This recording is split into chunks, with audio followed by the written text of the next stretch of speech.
నమస్తే, నేను మీ Gopi. Welcome back to మనం టీవీ. ప్రస్తుతం అందుబాటున్నారు హిందూ మతత్వం కోసం అనునిత్యం పోరాటం చేస్తూ తన శైలిలో తన గల వినిపిస్తూ మన ముందున్నారు. స్వామి పేరే సుబ్బలక్ష్మి గారు. స్వామితో మాట్లాడదాం. నమస్తే అమ్మ.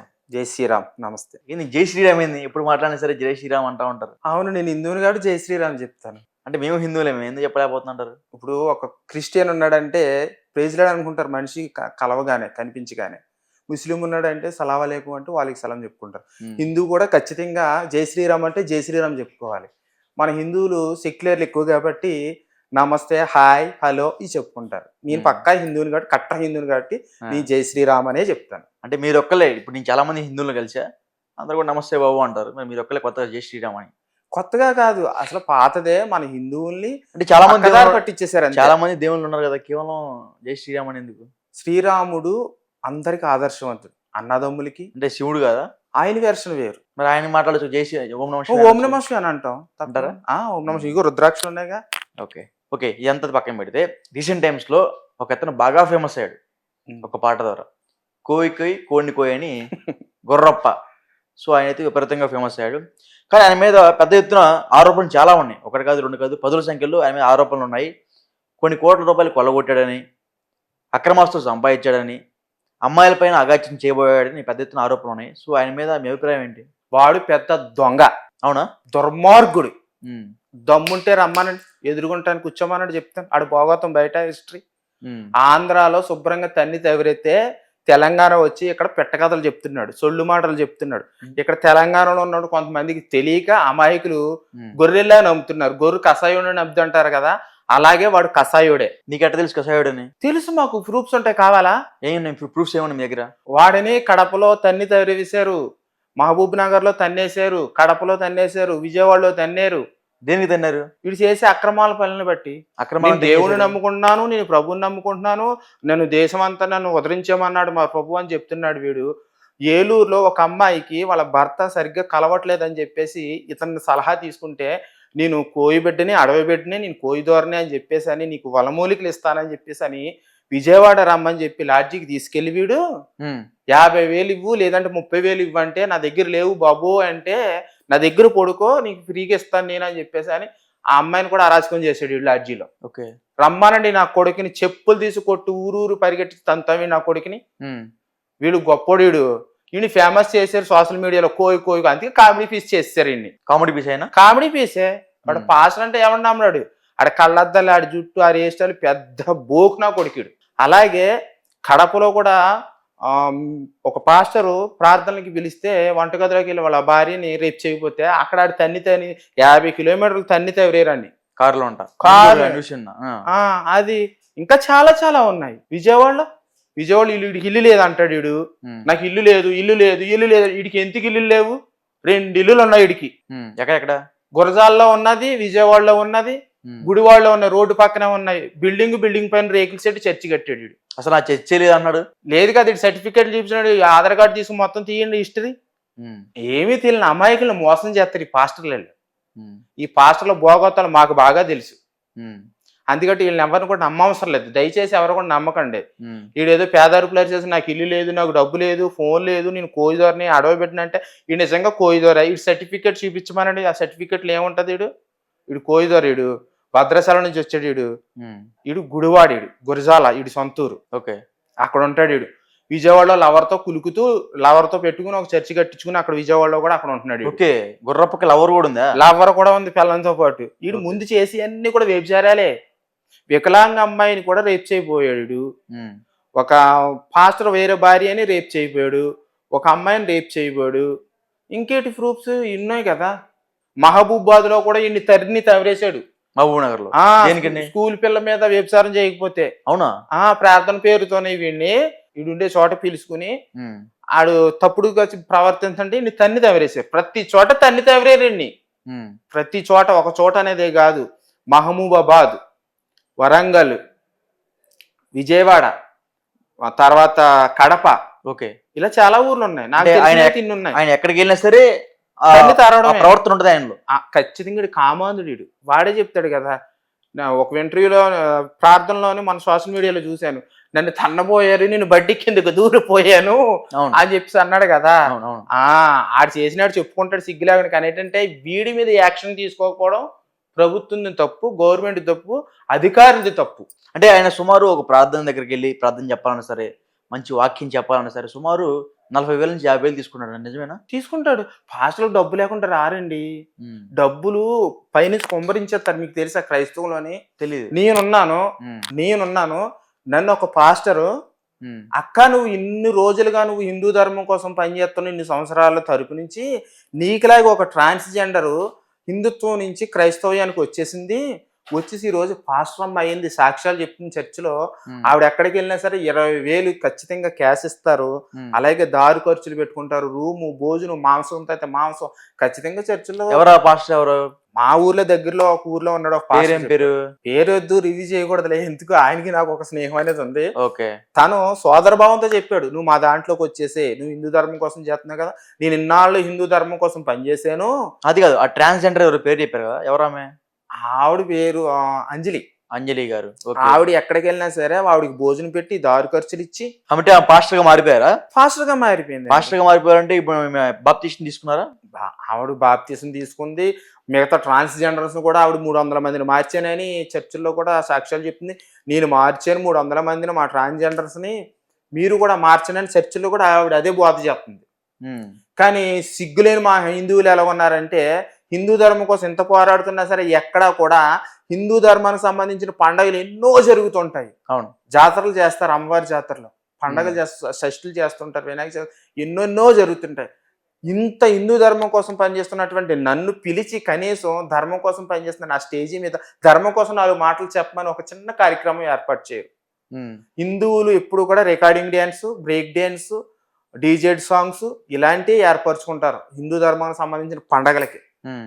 అందుకే హిందూ ధర్మం నాశనం అయిపోయింది. ఇంకోటి అమ్మా మొన్న కూడా నేను రీసెంట్ గా జగ్గంపేటలోని ఓకే రావులమ్మ సంబరం ఏదో జరుగుతుంటే అక్కడికి వెళ్ళి ఆ కమిటీ వాళ్ళ దగ్గరికి వెళ్ళి, తమ్ముడు నేను హిందూ ధర్మం కోసం పనిచేస్తాను, కొంచెం మీరు ఏదో డీజే సాంగ్స్ అయ్యి ప్రోగ్రాలు పెట్టుకుంటున్నారు కదా, ఒక్క అరగంట నాకు స్టేజ్ మీద టైం ఇవ్వండి, హిందూ ధర్మం కోసం చెప్తాను, హిందువులు చైతన్యం చేస్తాను, ఉమ్, నాకు డబ్బులు ఏమొద్దు, కుదిరితే మీకు ఏమన్నా అభిమానులతో ఒక 5 కేజీలు బియ్యం ఇవ్వండి, 5 పూటలు వండి తింటాను నేను అని అంటే ఉమ్, అలాంటివి కుదరవు అన్నారు. ఉమ్, అక్కడే కాదు మిగతా చోట్లకు కూడా నేను ఎన్నో చోట్లకి వెళ్ళి హిందూ ధర్మం కోసం సంబంధించినటువంటి ఫెస్టివల్ దగ్గరికి వెళ్ళి ఎంతో మందిని అడిగాను. నేను ఉమ్, హిందూ ధర్మం కోసం నేను బోధ చేస్తాను, ఒక్క అరగంట నాకు టైం ఇవ్వండి, హిందువులను ఐక్యత చేస్తాను, కులాలుగా కాకుండా హిందువులందరూ ఒకటిగా నేను చేస్తాను, నాకు ఏదో ఒకటి మీకు తోచిన కాడికి ఇస్తే ఇవ్వండి, లేతే లేదు, నా ధర్మం ముఖ్యం అని చెప్తే ఆ కుర్రోళ్ళు ఒప్పుకోరు, కమిటీ వాళ్ళు ఒప్పుకోరు అని చెప్పేసి అన్నారు. ఉమ్, ఎక్కడుంది హిందూ ధర్మం? అందుకే నేను ఇప్పటికీ భిక్షాటనకి వెళ్తున్నాను. ఉమ్. వాళ్ళు క్రైస్తవంలోకి వెళ్ళిపోమని ఎంతో మంది పాస్టర్లు చెప్తున్నారు, వచ్చేసే ఒక్క చిన్న వీడియో చేయి మాకు, ఉమ్, నేను ఇన్నాళ్ళు హిందూ ధర్మం కోసం పనిచేశాను, హిందూ ధర్మంలో నాకు ఏ న్యాయం జరగలేదు, అందుకే నేను క్రైస్తవంలోకి వెళ్ళిపోతున్నాను, యేసుప్రభువే నిజమైన దేవుడు అని మాకు చిన్న వీడియో చేయి, ఖచ్చితంగా నిన్ను ప్రతి పాస్టర్ పిలిచి చర్చిల్లో సాక్ష్యం చెప్పించుకుని నిన్నే ఒక సాక్ష్యంగా నేను మంచి ఇంకా పెద్ద సెలబ్రిటీగా మేము చేసే బాధ్యత మాది, ఉమ్. చెయ్యకపోతే నా షాప్ని, నా ఇల్లుని కూడా నా చర్చిని నీకు ఇచ్చేస్తానని చెప్పి ఒక పాస్టర్ అన్నాడు. మరి ఎందుకు వెళ్ళలేదు? ధర్మం, దేశం ముఖ్యం.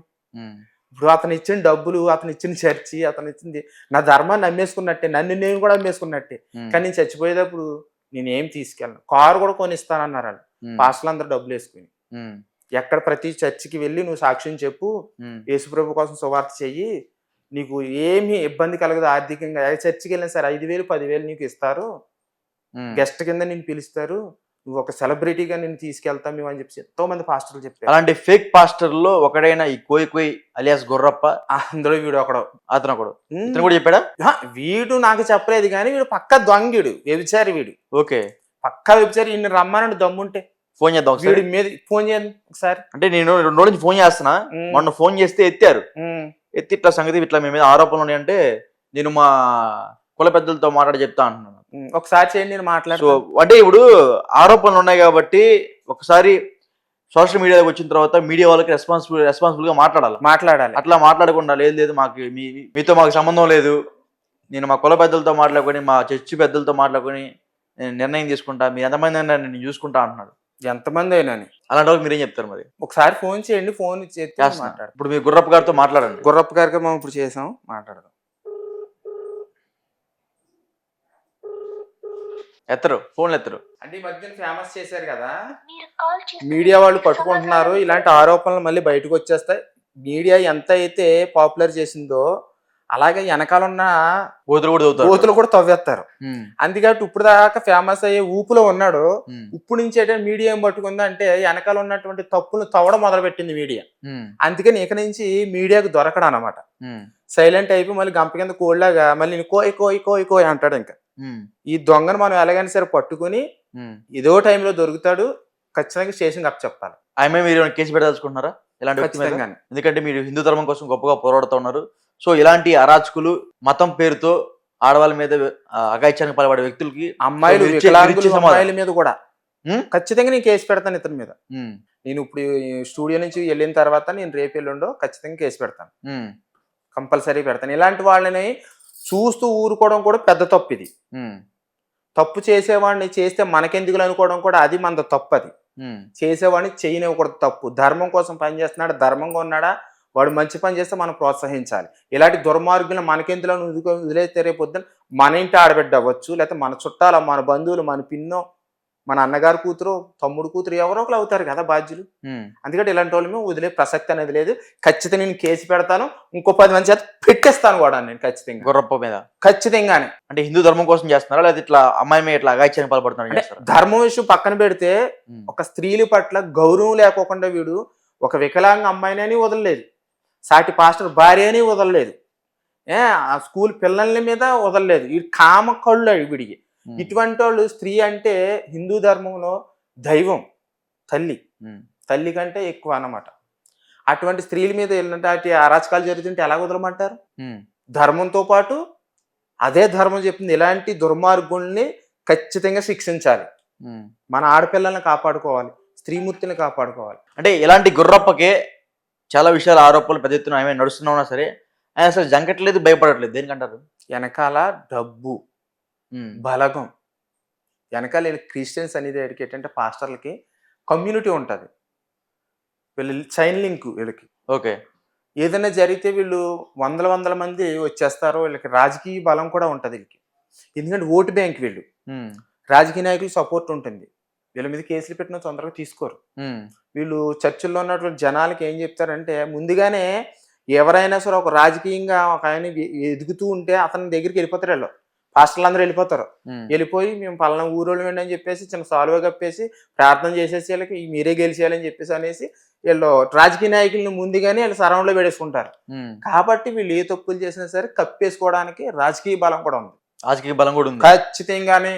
ఉమ్, హిందువులు ఎంత ధర్మం కోసం పనిచేసినా హిందువుల ఐక్యత లేక ఆ రాజకీయ నాయకుల దగ్గరికి వెళ్ళరు, పిలవరు. అంటే ఇంకోటమ్మా, దేవాలయాలు చాలా ఉంటాయి, దేవాలయాలు మళ్ళీ చిన్న చిన్న గుడి చాలా ఉంటాయి. ఇవన్నిటిని దేవాదాయ శాఖ అని ఒక శాఖ ఏర్పాటు చేసి దాని మీద వచ్చే డబ్బులు మొత్తం కూడా గవర్నమెంట్ తీసుకుంటుంది. అలాగనే చర్చిలు ఉన్నాయి, చర్చిలు మొత్తం మీద వచ్చే ఆదాయం కూడా గవర్నమెంట్ ఎందుకు తీసుకోవట్లేదు అంటారు? చర్చిల్ని ఎండోమెంట్ చేయలేదు. అసలు హిందూ దేవాలయాల్ని ఎండోమెంట్ చేసింది ఎవరో తెలుసా? ఉమ్, కాంగ్రెస్ ప్రభుత్వం. ఓకే. హిందూ దేవాలయాలు నాశనం అవ్వడానికి, హిందువులు నాశనం అయిపోవడానికి, హిందువులు సెక్యులర్గా మారిపోవడానికి కాంగ్రెస్ ప్రభుత్వం. ఉమ్, 2004లో మొన్న రీసెంట్గా కూడా కాంగ్రెస్ ప్రభుత్వం ఉన్నప్పుడు ఏం చేసిందో తెలుసా? హిందువులు షాప్ అద్దెకిచ్చిన, ఇల్లు అద్దెకిచ్చిన అన్యమతస్తులకి వాళ్ళని ఖాళీ చేయమంటే వాళ్ళకి 6 నెలలు జైలు శిక్ష, అలాగే కొంత మనీ కూడా వాళ్ళకి నష్టపరిహారం కింద అవతలోళ్ళకి ఇవ్వాలి. అలాంటి సెక్షన్ తీసుకొచ్చింది. ఒకవేళ పొలం ఉండి పొలం చిత్తికి ఇచ్చినా సరే 1 సంవత్సరం ఉంటే మళ్ళీ ఆ చెత్తికి ఎవరైతే తీసుకున్నారో అన్ని మతస్థులు వాళ్ళకి వెళ్ళిపోద్ది.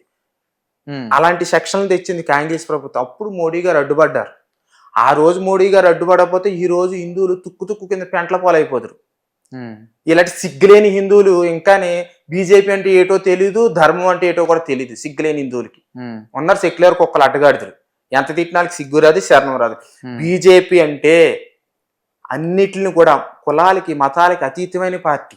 ఉమ్, బీజేపీ అంటే ఒక హిందుత్వానికే అని అనకూడదు, తప్పది. ఓకే. మొన్న రీసెంట్ గా నేను కూడా బీజేపీలో జాయిన్ అయ్యాను, మీకు కూడా తెలుసు. చూశాను. ఉమ్, పురంధేశ్వర్ గారి చేతుల మీదుగా బీజేపీ కొండ వేసుకున్నాను. ఉమ్, బీజేపీలోకి వెళ్ళిన తర్వాత అక్కడ మా ఊర్లో, మా ప్రాంతంలో ఉన్నటువంటి కంబాల శ్రీనివాసరావు గారు ఏం చెప్పారంటే, మన పార్టీ మనం కులాలకు అతీతం, మతాలకు అతీతం, మన క్రైస్తవుల్ని, ముస్లిమ్స్ని, హిందువులు కూడా గౌరవించాలి, ప్రేమించాలి.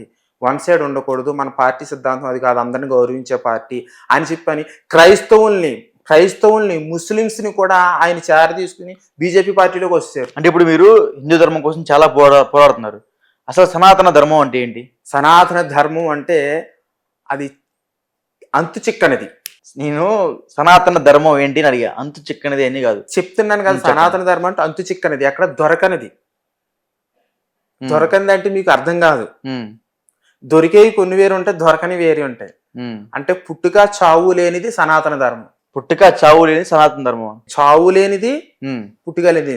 ఇప్పుడు నేను గూగుల్ చేస్తా, ఇప్పుడు నేను గూగుల్ చేస్తా, మీరు చెప్పింది కరెక్ట్ ఉంటేనేమో మీరు హిందూ భావాలకు అనుకూలంగా పనిచేస్తున్నా నేను నమ్ముతా. అది అలా లేకపోతే చూడండి, మతాలు ఈ క్రైస్తవం అనేది 1500 సంవత్సరాలు 2000 సంవత్సరాల కిందట వచ్చింది. ఇస్లాం అనేది 1500 సంవత్సరాల కిందట వచ్చింది. హిందూ సనాతన ధర్మం అని చూడండి, మీకు గూగుల్లో కొట్టి చూడండి, ఓల్డ్ రిలీజియన్ కొట్టి చూడండి, ఏది ముందో మీకు తెలుస్తుంది. ఈ మతాలు ముందా హిందూ ధర్మం ముందా అనేది. అంతు చిక్కనిది హిందూ సనాతన ధర్మం అంటే, అంతు చిక్కనిది.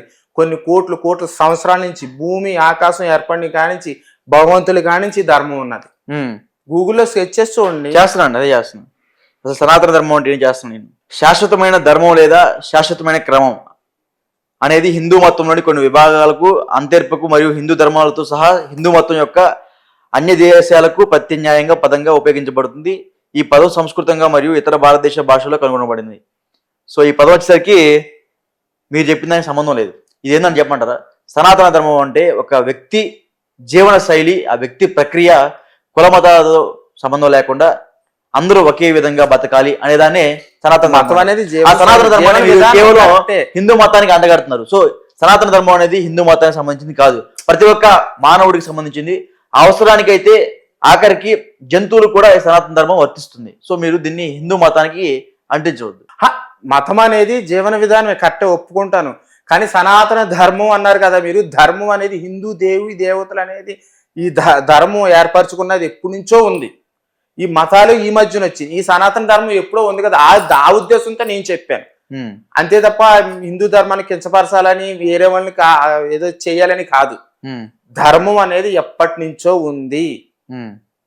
మా తాత ముత్తాతల కానించి ఎప్పటి నుంచి కొన్ని లక్షల కోట్ల సంవత్సరాల నుంచి హిందూ ధర్మం ఉంది. మీరు ఓల్డ్ రిలీజియన్ అని కొట్టండి, ఇప్పుడు అది చూసారు కదా. ఓల్డ్ రిలీజియన్ వేరండి, అది ఖచ్చితంగా మీరు చెప్పినవి వస్తాయి. ఓల్డ్ రిలీజియన్ అంటే ఏమొచ్చింది? హిందూ ధర్మమే కదా వచ్చింది. అదే కదా మరి ఇంకేంటండి? మీరు తెలుగులో మాట్లాడారు, ఇప్పుడు హిందీలో మాట్లాడారు, ఇంగ్లీష్ లో మాట్లాడారు. నేను చెప్పేది సనాతన ధర్మం ఏంటి అడిగా, మీరు చెప్పలేకపోయారు. సనాతన ధర్మం అంటే ప్రతి ఒక్కరిని ప్రేమించేది, ఆరాధించేది, కనీసం మూగజీవాలను కూడా ప్రేమించేది, దైవభక్తితో కలిగి ఉండేది, దేశభక్తితో కలిగి ఉండేది, అందరినీ మంచి కోరేది సనాతన ధర్మం. ఇప్పుడు అర్థమైందా లేదా? అంటే ఒకటి, ప్రజలందరూ ఒక వేరైతే మీరు ఒక వేరేలా ఉన్నారు. ఎందుకు అంటే అంతే. ఎందుకో చెప్పండి ఒకసారి. వేరంటే ఏంటి అసలు?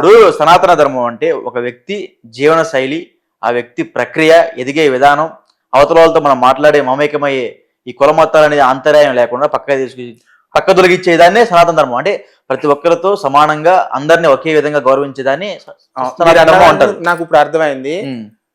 అందరూ కూడా ధర్మం పట్ల బాధ్యతగా ఉంటే నేను కోపంగా మాట్లాడి అడ్డదారిగా మాట్లాడను. నా ధర్మాన్ని నాశనం చేస్తుంటే నా ధర్మమే గొప్పదని నేను అనుకుంటాను. నా ధర్మాన్ని కాపాడుకోవడం నా బాధ్యత కాబట్టి. మిగతా వచ్చిన ఈ మతాలు ఈ మధ్యన వచ్చేసి ఇంకో మతం వచ్చింది, ఇది బ్రహ్మకుమారీస్. ఈ కొత్త కొన్ని ఇంకా ఇలా వస్తూనే ఉంటున్నాయి. అలాంటిదప్పుడు నేను ఏం చెయ్యాలి? నేను వీళ్ళకి నేను సపోర్ట్ గా ఉండి మీరు చెప్తున్నారు కదా అందరూ ప్రేమించాలని చెప్పేసి అని, అలా ఇలా కూర్చుంటే ఇప్పుడు నేను మా హిందువులందరినీ వీళ్ళ దాంట్లోకి పంపించేనా? చెప్పండి, పంపించలేం కదా. అంతే కాబట్టి నేను అలా మాట్లాడతాను. మీరు అన్నారు కదా అందరూ వేరేగా ఉంటే మీరు నేను వేరేగానే ఉంటాను. నా ధర్మం జోలికొస్తే ఎవరైనా సరే తోలు తీసి ఎండగట్టి డప్పు కొడతాను. అంటే కొంతమంది పాస్టర్స్ సనాతన ధర్మాన్ని అదేవిధంగా హిందూ మతాన్ని కించపరిచే విధంగా మాట్లాడుతున్నారు. హిందుత్వాదాన్ని అదేవిధంగా హిందువులుగా భావించి చాలా మందిని కూడా, హిందువులుగా ఉన్న వాళ్ళు కూడా వెంటనే వాళ్ళ దగ్గరికి మెస్మరైజ్ చేసి వాళ్ళ కమ్యూనిటీకి మార్చుకునే విధంగా జరుగుతున్నాయి. సో అలాంటి మీరేం చెప్తారు? ఈ పాస్టర్లో ఎప్పుడు కూడా నిరంతరం ఎవరైనా సరే ఆపదలో ఉంటే, పక్కింటోళ్ళకి హెల్త్ బాగోలేదా, వీళ్ళకి ఏదైనా జబ్బు జాడ్యం వచ్చిందా, వీళ్ళకి ఏ ఆపద వచ్చిందా, వీళ్ళు ఆర్థికంగా దెబ్బతింటున్నారా, పాస్టర్ ఖచ్చితంగా అదే టార్గెట్ పెట్టుకుంటాడు. అదే టార్గెట్ పెట్టుకుని చర్చిల్లో జనాలకు కూడా ఏం చెప్తాడు తెలుసా? మీ ఇంటి పక్కన కానీ మీ ఇరుగు వారు కానీ మీ పొరుగు వారిని కూడా నిన్ను వలె నీ పొరుగు వారిని ప్రేమించమన్నాడు మన యేసయ్యా అని చెప్పేసి అని ఏం చెప్తారు తెలుసా తెలివితేటలుగా మళ్ళీని మీ పక్కోళ్ళకి బాగోపోతే వెళ్ళి ప్రార్థన చేయండి అంటాడు. ఇప్పుడు నేనే ఉన్నాను, సపోజ్ నాకు ఏదో చిన్న సమస్య ఉన్నాను, సమస్య తొలగిపోవాలని చెప్పి ఆలోచిస్తాను. ఈ సందర్భంలో వీళ్ళు వచ్చి ఏం చేస్తారు, ప్రార్థన చేస్తారు. ఈ సమస్యని కొంత టైంలో ఎలాగో సాల్వ్ అవుతుంది, అవ్వకుండా ఉండదు, కన్ఫర్మ్ గా అవుతుంది, శాశ్వతంగా ఏది ఉండదు. శ్రీకృష్ణ భగవాన్ చెప్పాడు సమస్యలు శాశ్వతంగా ఉండవు, మనం శాశ్వతం కాదని. ఓకే, అలాగే వీళ్ళు ఆ చిన్న సమస్యని టార్గెట్ చేసుకుని ఇలా ప్రార్థనలు చేసి ప్రార్థనల పేరుతో మళ్ళీ కొబ్బరి నూనె ఇచ్చి తైలం రాసుకొని తగ్గిపోద్ది అలాగే అని చెప్పి గడికి వెళ్ళి ప్రార్థనలు చేయడం వల్ల వీళ్ళకి ఏమవుతుందంటే ఆ సమస్యలో ఉన్న వాళ్ళకి ధైర్యాన్ని కోల్పెత్తారు, వీళ్ళు ధైర్యాన్ని ఇస్తారు. ఈ ధైర్యాన్ని ఇవ్వడం వల్ల ఆ చిన్న సమస్య అనేది తర్వాత సాల్వ్ అవుతే వీళ్ళు ఏమంటారు, చూసే వేసి ఎంత గొప్పవాడు, మనం సమస్య తొలగిపోయింది మా ప్రార్థన వల్ల అలాగే అని చెప్పి జాయిగా చర్చిలోకి ఒకసారి రండి, దేవుడు మిమ్మల్ని బాగా ఆశీర్వదిస్తాడు అలాగే అని చెప్పి జాయిగా లాక్కెళ్తారు. లాక్కెళ్ళిన తర్వాత పాస్ట్ టార్గెట్ ఫస్ట్ వంట కొత్త గొర్రె వచ్చింది రోయ్, కొత్త గొర్రె వచ్చింది అన్నాడు. ఈ మనసులో ఉంటది పాస్ట్ కొత్త గొర్రె వచ్చింది, అబ్బా ఇక నుంచి నా చర్చిలోకి కానుకలు మళ్ళీ కొత్తగా ఏర్పడతాయి, పెరుగుతాయి అనమాట, డెవలప్ అవుతాను నేను. ఒక్క గొర్రె వచ్చిందంటే ఆ గొర్రె నుంచి ఇంకో 10 మందిని తీసుకొస్తుంది అని చెప్పి ఆలోచించుకుని కరెక్ట్గా ఆవిడ మీద ఫోకస్ చేసి ఆవిడను పొగుడుతూ మొదలెడతాడు. ఆవిడ సమస్యలు తొలగిపోవాలని పొగుడుతూ మొదలెడతాడు. ఆవిడ ఆర్థికంగా స్థిరపడిపోవాలని పొగుడుతూ ఉంటాడు. ఆవిడ సమస్యలను శాశ్వతంగా పోవాలని పొగుడుతాడు. ఎక్కువ టైం ఆవిడ మీదే స్పెండ్ చేస్తాడు. అవునా? టెక్నిక్ అది. అప్పుడు ఏమవుద్ది, ఉత్సాహం వచ్చి ఆనందం వచ్చి నెక్స్ట్ మళ్ళీ వెళ్దాం అనిపించింది చర్చికి వెళ్దాం అనిపించింది. వెళ్ళిన తర్వాత ఏమంటారు, కొత్తగా సపోజ్ కుమారి అనుకోండి, కుమారి గారు వచ్చారు, కుమారి గారిని ప్రతి ఒక్కరు కూడా ప్రార్థనతో బలపరచాలి, స్థిరపరచాలి, కుమారి గారిని ఆర్థికంగా ఆరోగ్యపరంగా అన్నిటిలో మనం బలపరచాలి, మన ప్రార్థనలతో బలపరచాలి. ప్రతి ఒక్కరు కూడా ఆమెకు ప్రార్థన చెయ్యండి, ఆమె కుటుంబానికి చెయ్యండి అని చెప్తారు. అప్పుడు ఒక మనిషి ఎలా ఫీల్ అవుతాడు, సైన్స్ ప్రకారంగా ఆవిడ మోటివేషన్ ఇది. ఇలాగే ఇంకా ఆయన వలయంలో అయిపోయినట్టే, ఇంకా సినిమా అయిపోయిన అక్కడ పడిపోయినట్టే. ఇంకా తర్వాత వెళ్ళిగానే ఏమవుద్ది, ఏయో చిన్న చిన్న మాటలు అవి ఇవి చెప్పేసి జాగ్రత్తగానే వీళ్ళు ఏం చేస్తారంటే, నీవు కాదు నీ ఇంటి వారిని కూడా ప్రభు ప్రేమించాలంటే నిన్ను, నీ భర్త, నీ పిల్లలు కూడా దేవుని సన్నిధికి రావాలి అంటారా? ఖచ్చితంగానే. జాయిగా ఏం చేస్తుంది ఆమె, ఏమండి ఆదివారం చర్చికి వెళ్దామండి, చాలా దేవుడు గొప్పోడండి, మొన్న నాకండి జ్వరం వస్తే పక్కింటి ఆవిడ వచ్చి ప్రార్థన చేసిందండి, తగ్గిపోయిందండి, నయం అయిపోయిందండి. కానీ ముగ్గురు తెచ్చిన టాబ్లెట్లు మర్చిపోయింది. అవును, ముగ్గురు తెచ్చిన టాబ్లెట్లు మర్చిపోయింది, హాస్పిటల్కి వెళ్ళి డాక్టర్ ఇంజక్షన్ చేసింది మర్చిపోయింది, పక్కింటి ఆమె వచ్చి ప్రార్థన చేసింది, ఇదే గుర్తుంటది అనమాట. ఎందుకంటే వీళ్ళు ఎక్కువ పొగుడుతారు కదా, అందుకని మోటివేషన్ అయిపోతారు. తర్వాత భర్తను తీసుకెళ్తారు, భర్తను తర్వాత పిల్లల్ని తీసుకెళ్తారు, అయిపోయింది ఒక ఫ్యామిలీ. ఈ ఫ్యామిలీ వెళ్ళి ఇంకో ఫ్యామిలీని మారుతుంది, ఆ ఫ్యామిలీ వెళ్ళి ఇంకో ఫ్యామిలీని, ఇంక ఇలా మార్చుకుంటూనే. అందుకే క్రైస్తవం ఇంత ఎక్కువ ఏర్పడిపోయింది, సాప కింద నీరులాగా. కానీ ఒక హిందువు ఉన్నాడంటే, నేను పూజ చేసుకోవడానికి వెళ్తున్నా, నేను దేవుడిని దర్శించుకోవడానికి వెళ్తున్నా, నాతో పాటు రా అని చెప్పి ఫ్రెండ్ అని పిలవడం, మా దేవుడే గొప్ప, మా సనాతన ధర్మం గొప్ప అని ఒక్క హిందువు కూడా చెప్పడం. కానీ అది ఒక క్రిస్టియన్, మా ప్రభు చాలా గొప్పవాడు, మా కోసం ప్రాణాన్ని ఇచ్చాడు, మా కోసం రక్తం చిందించేసాడు అని చెప్పేసి అని గొప్పగా చెప్పుకుంటూ, స్కూల్లో పిల్లలు మాత్రం వాళ్ళ పిల్లల్ని కూడా మార్చేసుకుంటారు. స్కూల్కి వెళ్ళి పిల్లలు, క్రైస్తవ పిల్లలు ఉన్నారంటే వాళ్ళ పక్కన ఉన్నటువంటి హిందువులను కూడా మార్చేస్తారు పిల్లలు. మా దేవుడు చాలా గొప్పడు, మా కోసం రక్తం కాచాడు అలాగే ఇలాగని చెప్పేసి. వాళ్ళకి మతం పట్ల అంత బాధ్యత ఉంటది, హిందువులకి బాధ్యత ఉండదు. అవునా? అస్సలు ఉండదు. నేను హిందూ ధర్మం కోసం చెప్తాను రా, ఇంతమంది హిందువులు ఉన్నారు, రికార్డ్ డాన్స్ పెట్టారు, డీజే సాంగ్స్ పెట్టారు, కొన్ని 100 మంది వస్తున్నారు, ధర్మం కోసం 4 మాటలు చెప్తాను, భగవద్గీతలో 2 మాటలు చెప్తానంటే మాకు కుదరతో టైం సరిపోదు.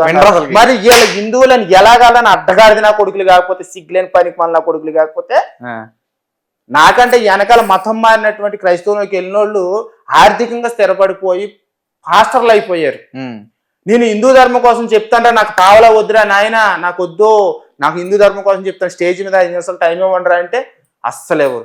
క్రైస్తవంలో ఖచ్చితంగా ఒక ట్రాన్స్జెండర్ ఉన్నదంటే పాస్టర్ ఖచ్చితంగా స్టేజ్ ఎక్కిస్తాడు. అవునా? స్టేజ్ కంపల్సరీ ఎక్కిస్తాడు. పలానా శుభలక్ష్మి వచ్చింది, ప్రార్థన చేస్తుంది, ప్రభు కోసం సాక్ష్యం చెప్తుంది అని చెప్పేసి ఖచ్చితంగా మోటివేషన్ చేసి ఎక్కుతాడు. హిందుత్వంలో అలా చెప్పరు, సిగ్గుమాలి పనికిమాలి ఎదవరు. వీళ్ళ లక్షలు ఖర్చు పెడతారు, లక్షలు ఖర్చు పెడతారు డీజే డాన్సులకి, సాంగ్స్కి. అవును, ఈవెంట్స్కి. హిందూ ధర్మం కోసం చిన్న భగవద్గీత కానీ పెద్ద బాలశిక్ష కోసం ఒక 5 నిమిషాలు 10 నిమిషాలు టైం ఎవరు నేను ఎన్ని గుళ్ళు దగ్గరికి జాతరలు జరుగుతుంటే వెళ్ళి అడిగాను. నన్ను ఇంకా ఇలాగే ఇప్పుడు అలా చేయడం వల్ల నేను ఆర్థికంగా భోజనం చేస్తాను, ఇబ్బంది పడను, నాకు ఒక ఉపాధి కలుగుతుంది. నాకు వేలుకి వేలు వద్దు. ఒక్కొక్కసారి అనిపిస్తుంది నిజంగా నేను క్రైస్తవంలోకి వెళ్ళిపోతే బాగున్నా అని అనిపిస్తుంది. కానీ మనసు ఒప్పుకోదు. అంతరాత్మ హృదయం మనసు ఒప్పుకోదు. నా దేశం నా ధర్మం అని చెప్పేసి నరనరాల్లో రక్తం మరుగుతూనే ఉంటుంది రాత్రింబాగోళ్ళు కూడా. అలాంటిదప్పుడు మారలేం కదా. హిందువులు అంత దుర్మార్గం ఉన్నారనమాట. వీళ్ళు అన్ని మతాలు సమానం అంటారు. మళ్ళీ అన్ని మతాలు సమానం అంటే ఊళ్ళో పందేని గుళ్ళో నంది ఒకటి కాదు కదా. ఈడి పిల్లం పక్కింటోడి పిల్లం ఒకటే కాదు కదా. ఈ సెక్యులర్ భావం అనేది కుక్కలకు ఉంటాయి. పరమత సహనంతో ఉండాలి అంటారు. పరమత సహనంతో ఉండాలి, ఓకే. పరాయి మతస్థుల మీద సహనంగా మనం ఉండాలంటారు. మన ధర్మాన్ని దూషించేసి ఎన్ని తిట్లు తిట్టేసినా, మన దేవీ దేవతలను రాళ్ళు రప్పులు అని చెప్పి ఎన్ని తిట్లు తిట్టేసినా సహనంగానే ఉండాలా? మరి ఈడి పిల్లాన్ని ఎవడన్నా ఏదన్నప్పుడు ఈడు ఎందుకు సహనంగా ఉండాడో? పరాయి మతస్థుడుగా సహనంగా ఉండాలని ఆలోచించాలి కదా. పక్కింటోడు అని చెప్పి సహనంగా ఉండాలి కదా. ఈడు వాకెట్లో ఇంత ఆకు ముక్క ఇలా రాలితేనే చీరలు గోసులు తోపేసుకుని వెళ్ళిపోతారు ఆడోళ్ళు. మగోళ్ళు కాలర్ లేక వేసుకుని వెళ్ళిపోతారు. వీళ్ళు పక్క సరిహద్దుల దగ్గర చిన్న గజం భూమికి చచ్చేటప్పుడు ఈ కట్టుకెళ్తాడు వీడు, పట్టుకెళ్ళడం. మరి అలాంటిదప్పుడు వీడు మరి సహనంగా ఉండాలి కదా పక్కింటోడి మీద. అప్పుడు ఉండదా? అంటే హిందూ ధర్మంలోనే పరమత సహనం ఉండాలా? వీళ్ళకి సిగ్గులేని అడ్డగదులు చెప్తారు. ఇలాగా వాడు వచ్చి హిందూ దేవాలయాల్లో మసీదులు కట్టేయచ్చు, కబ్జా చేసేసి చర్చిలు కట్టేయచ్చు, ఇంకా సహనంగా ఉండాలా? దమ్ముంటి నా కొడుకులు పరమత సహనం అన్న నా కొడుకులలో ఒక చర్చి భూమిలోకి వెళ్ళి హిందూ దేవాలయం కట్టలేరా? ఎంటుకు కూడా పేకలేరు వాళ్ళు తెల్లిళ్ళు. ఒక మసీద్ దగ్గరికి వెళ్ళి ఆ స్థలంలోకి వెళ్ళి ఒక హిందూ దేవాలయం కట్టమని తలగా లేచిపోతాయి. మళ్ళీని సోదుకోబురు చేతకాని దద్దమ్మలే చెప్తారు పరమత సహనంతో కలిగి ఉండాలని. ఇంత సలహాలు ఇచ్చినోడు, ఇంత సలహాలు ఇచ్చిన అడ్డగాడిదిగాడు ఈడు పెళ్ళాన్నో, ఈడు తల్లినో, ఈడు కొడుకునో, ఈయనో తన్నేసినప్పుడు ఎవరో ఒకరు పక్కోళ్ళు ఈడు కూడా పరాయి పక్క మతస్థుల దగ్గర సహనంగా ఉండాలి. అప్పుడు ఉండదు. హిందూ ధర్మం అంటే లోకువైపోయింది, అంత చీప్ అయిపోయింది అనమాట ఈ సెక్యులర్ అడ్డగాడిదలకి. సో ఓవరాల్ గా ఇలాంటి దొంగ పాస్టర్లు కావచ్చు, లేకపోతే జనాల్ని మెస్మరైజింగ్ చేసి వాళ్ళ కమ్యూనిటీలో మార్చుకునే విధంగా కొంతమంది పాస్టర్స్ ఉన్నారు. అలాంటి పాస్టర్స్ కి అదేవిధంగా మన కోయికోయి గుర్రప్ప, సో ఇలాంటి పాస్టర్స్ కి మీరు చెప్పే సమాధానం ఏంటి? ఈ గుర్రప్ప లాంటి పాస్టర్లకి నేను చెప్పేది అంటే ఖబర్దార్, మీరు హిందూ ధర్మాన్ని ఎక్కడైనా సరే చర్చిల్లో కానీ, స్టేజీల మీద కానీ, ఈవెంట్లలో కానీ హిందూ ధర్మం దూషిస్తే కనుక ఖబర్దార్, అదే వీడియో పట్టుకెళ్ళి నేను పోలీస్ స్టేషన్కి వెళ్ళి కేసు పెడతాను. మీ మీద ఖచ్చితంగా కఠినంగా చర్యలు తీసుకుంటాను. అది నా సొంతంగా కాదు, చట్ట ప్రకారంగా చట్టాన్ని గౌరవించి రాజ్యాంగబద్ధంగానే వెళ్తాను. నా సొంతంగా మీ మీద నేను దాడులు గీడులు తిట్లు కొట్ల ఏమి చేయను. ఖబర్దార్ ఆలోచించుకుని పాస్టర్ ప్రతి ఒక్కరు కూడా, గుర్రప్పనే కాదు ప్రతి ఒక్కరు పాస్టర్లు మీకే చెప్తున్నాను, ఖబర్దార్ హిందూ ధర్మాన్ని దూషించి గాని మీ చర్చిల్లో మీ బైబిల్ కోసం చెప్పుకోండిరా. మీ బైబిల్ కోసం చెప్పుకోరా నిరంతరం. ఇక్కడ నుంచి ఫస్ట్ నుంచి లాస్ట్ దాకా ఎంత బుక్ ఉంటది కదా. ఉంటే అరే అరే మనం తిట్టకూడదు, మామూలుగా చెప్పండి. నేను అంటే నా ధర్మం దూషించిన వాళ్ళని అంటున్నాను, అందరినీ కాదు, నా ధర్మాన్ని దూషించిన వాళ్ళకి చెప్తున్నాను, వాళ్ళకే చెప్తున్నాను అడ్డగాడిదలకి. నేను మంచి పాస్టర్లు, నాకు ఫ్రెండ్స్ ఉన్నారు పాస్టర్లు, వాళ్ళు కాదు, నిజమైన పాస్టర్లను కాదు, ఫేక్ పాస్టర్ నా కొడుకులకే నేను కౌంటర్ ఇస్తున్నాను. మీకు దమ్ము ధైర్యం ఉంటే మా ధర్మాన్ని తిట్టారనుకో మీ మీద నేను ఖచ్చితంగా కేసులు వేస్తాను. మీకు దమ్ము ధైర్యం మీ బైబిల్ చెప్పుకోండి, ఫస్ట్ నుంచి లాస్ట్ దాకా చెప్పుకోండి. మీ బైబిల్ కోసం మానేసి మా ధర్మం తిట్టడం ఏంట్రా దరిద్ర నా కొడకల్లారా, ఫేక్ పాస్టర్ నా కొడకల్లారా. మీకే చెప్తున్నా, మంచి పాస్టర్లకు కాదు, మంచి వాళ్ళు నాకు ఫ్రెండ్స్ ఉన్నారు వాళ్ళకి కాదు, ఫేక్ పాస్టర్ నా కొడుకులకే నా కౌంటర్ ఇది. వీళ్ళు ఏం చేస్తారు తెలుసా, ఖచ్చితంగా హిందూ ధర్మం తిడతారు. అవునా? నేను హైలైట్ అవ్వాలంటే ఏం చేయాలి, పక్కన తిట్టాలి. వీళ్ళు చేసేది అదే. అంటే వాళ్ళు హైలైట్ అవ్వాలని హిందూ ధర్మం తిడతా ఉంటారు. బైబిల్లో హైలైట్ అవ్వాలని ఉంటది, చెప్పచ్చు కదా. మీరు హైలైట్ అవుతున్నారని వాళ్ళ మతాన్ని ఇప్పుడు మీరు తిట్టలేదు. నేను హైలైట్ అవ్వడం నా ధర్మాన్ని తిడుతున్నారు కాబట్టి నేను తిడుతున్నాను, ఫేక్ పాస్టర్లని. మీలాంటి వాళ్ళు తిడుతున్నారు కాబట్టి వాళ్ళు కూడా తిడుతున్నారు కదా. మేము ఎక్కడ తిట్టాం? ఫస్ట్ నుంచి హిందూ ధర్మాన్ని దూషించి హిందూ దేవి దేవతలను దూషించుకుంటే వీళ్ళు సైతాన్లు రాళ్ళు రప్పలు అని చెప్పి మతాలు మార్చి క్రైస్తవంలోకి తీసుకెళ్ళింది ఈ పాస్టర్లు. అంటే పాస్టర్లు అంటే నాకు గుర్తొచ్చింది, చాలా మంది ప్రార్థన చేసేటప్పుడు కానీ, అది వాక్యం చెప్పేటప్పుడు కానీ చాలా మంది డాన్స్ చేస్తూ ఉంటారు. ఇట్లా వాళ్ళు ఏదో ఇష్టంగానే ఎగురుతూ ఉంటారు. ఫేక్ అటువంటి అడ్డగాడిదలకే చెప్తున్నాను నేను. నిజమైన పాస్టర్లు నేను ఏమి అన్నాను. నిజమైన పాస్టర్లు పక్కింటోళ్ళు ఏం చేస్తున్నారు, ఎదురింటోడు ఏం చేస్తున్నాడు, ఇలాంటి ఏం ఆలోచన, ఎవరిని మతం మార్చేయాలని చెప్పి ఆలోచించరు. వాళ్ళు ఒకటే దృష్టిలో ఉంటారు. వాళ్ళ దగ్గరికి ఎవరైనా ఇష్టపూర్వకంగా వెళితే వాళ్ళు ఏదైనా తీసుకుంటారేమో తప్ప వాళ్ళ మతంలోకి. అంతేగాని నువ్వొచ్చే ఎవరిని మార్చి వాళ్ళ మార్చేయాలి ఇలా మార్చేయాలని చెప్పేసి అన్నారు. నాకు నిజమైన స్వచ్ఛమైన పాస్టర్లు నాకు నలుగురు ఫ్రెండ్స్ ఉన్నారు. ఒకటి సురేష్, ఒకటి అనిల్ కొత్తపల్లి, సురేష్ అని ఆటదిగల, అలాగే రంపచోడవరంలో ఒక కుర్రోడు ఉన్నాడు. కుర్రోడు పెద్ద ఆయనే. అలాగే జగ్గంపేటలో ఒక పాస్టర్ ఉన్నాడు. వీళ్ళ నలుగురు నాకు ఫ్రెండ్స్, పెద్దవాళ్లే. నేను ఇన్ని తిట్లు తిడతానని కూడా తెలుసు. అక్క నువ్వు తిట్టేది 100% నిజం, ఫేక్ పాస్టర్లు ఎక్కువైపోయారు, నువ్వు తిట్టడంలో తప్పు లేదు, నువ్వు తిట్టేది ఫేక్ పాస్టర్లనే తిడుతున్నావు, నువ్వు మాలాంటి వాళ్ళని కాదు, మేము నిజాయితీగా ఉన్నాం కాబట్టి మాకు పౌరుషం రాదు నువ్వు ఎన్ని తిట్టినా అని. నువ్వు ఫేక్ వాళ్ళని తిడతావు కాబట్టి ఫేక్ వాడికే పౌరుషం వచ్చిద్ది, తప్పు చేసేవాడికే మండుద్ది, నిప్పున్నా కూడా పొగొచ్చుద్ది అని వాళ్ళు అంటారు. అలాగే నాకు సపోర్ట్. కాదు ఫోన్ చేయమని చేస్తాను నేను. చేయమంటారా? వద్దులే ఫోన్ వద్దులే. అది అంతే కాబట్టి నేను చెప్తున్నాను. వీళ్ళు బైబిల్ ఉంది, బైబిల్ మొత్తం మొదటి నుంచి లాస్ట్ దాకా కంటిన్యూగా చదివి చెప్పచ్చు కదా. ఎక్కడో మొక్క అక్కడ మొక్క, అక్కడ మొక్క ఎక్కడో మొక్క తీస్తారు. ఈ లోపల ఊరి మీద జరిగేది తీస్తారు. అట్లా అలాగే తీస్తారు. 2వ పేజీ నుంచి మళ్ళీ 10వ పేజీలోకి వెళ్ళి 10వ పేజీలో నుంచి 99వ పేజీలోకి వెళ్ళిపోద్ది.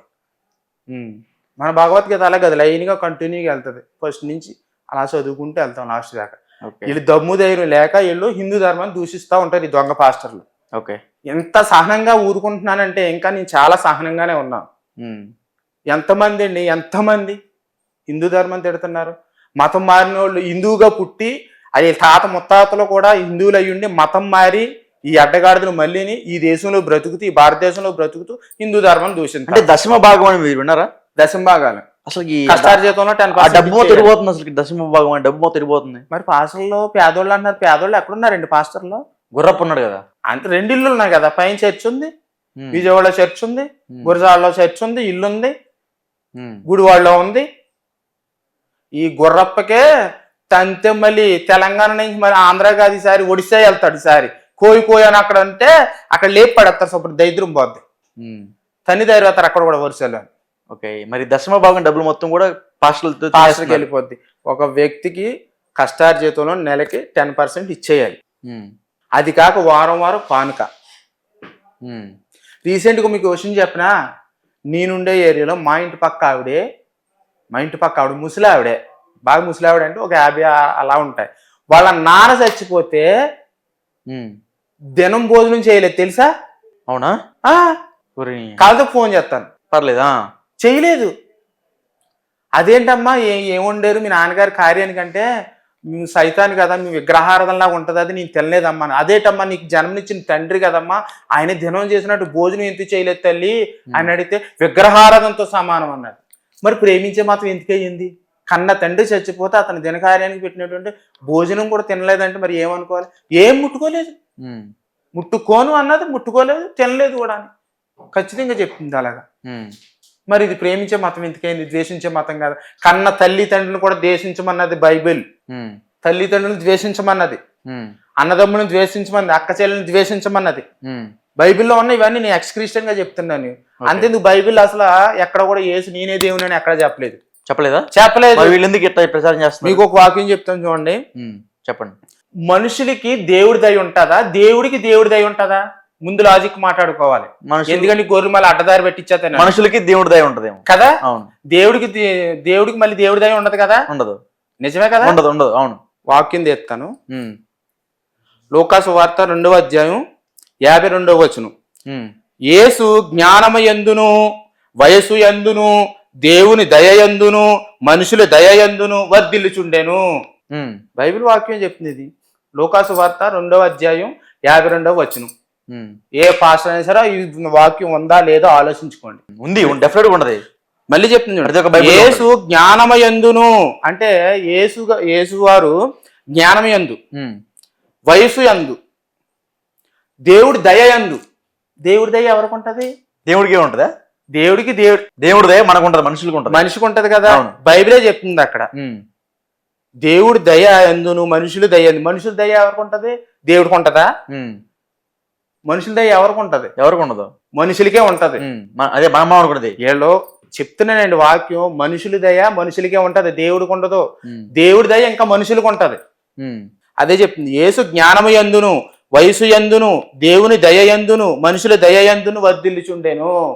ఇంతకు మించి ఈ వాక్యం లేనాడైనా ఈ పాస్టర్లు చర్చలో చెప్పారు, వీళ్ళు చెప్పరు. బైబిల్ 100కి 80% చెప్పరు కాక చెప్పరు. ఒక 20% చెప్తారే 4 ముక్కలు మంచి మాటలు. నిన్ను వాళ్ళు నీ పొరుగు వారిని ప్రేమించుము, నీ ఇంటి వారిని కాపాడెదరు, నీ ప్రయాణంలో తోడుందును, యేసు రక్తమే జయి అని అంటారు. నిజంగా అనకూడదు, కానీ ఆయన యేసుప్రభు ఆయన బైబిల్లో చూసుకుంటే మంచి వ్యక్తే, నేను చెప్తున్నాను. కానీ ఆయన దేవుడని ఎక్కడ చెప్పలేదు, దేవుడు కాదని కూడా బైబిల్ చెప్తుంది. అయితే ఈ పాస్టర్లు నిజంగా ఆయన బ్రతుకుంటే ఏం చేద్దరు తెలుసా?